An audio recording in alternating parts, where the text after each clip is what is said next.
4 দিনের সরকারি সফরে যুক্তরাজ্য পৌঁছেছেন অন্তর্বর্তী সরকারের প্রধান উপদেষ্টা অধ্যাপক ডক্টর ইউনূস। 10 জুন স্থানীয় সময় সকাল 7:05 দিকে এমিরেটস এয়ারলাইন্সের একটি ফ্লাইটে লন্ডনের হিথ্রো বিমানবন্দরে পৌঁছান তিনি। ডক্টর ইউনূসের লন্ডন সফর ঘিরে একদিকে দেশের রাজনীতিতে দেখা দিয়েছে চাঞ্চল্য, আরেকদিকে ডক্টর ইউনূস যে হোটেলে উঠেছেন তাকে ঘিরে ব্যাপক বিক্ষোভ করেছে যুক্তরাজ্য আওয়ামী লীগের নেতাকর্মীরা।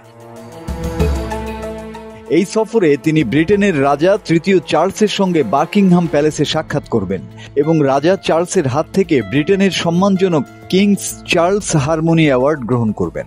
এছাড়াও হোটেল লবিতে বসে একাধিক বৈঠক করবেন প্রধান উপদেষ্টা। তবে ডক্টর ইউনূসের সফরকে কেন্দ্র করে নিষিদ্ধ আওয়ামী লীগের নেতাকর্মীরা জড়ো হয়েছেন তার হোটেলের বাইরে। একটি ভাইরাল ভিডিওতে এমনটাই দেখা গেছে।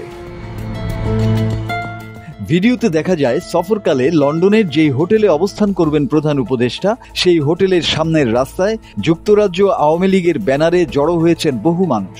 এ সময় তারা বিভিন্ন ধরনের স্লোগান দিচ্ছেন।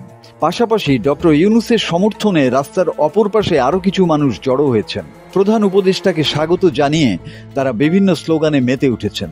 পাল্টাপাল্টি স্লোগান, বিক্ষোভে উত্তেজনা এড়াতে নিরাপত্তা রক্ষায় সেখানে অবস্থান নিয়েছে পুলিশ। মাসুদ হাসান, বাংলা টিভি।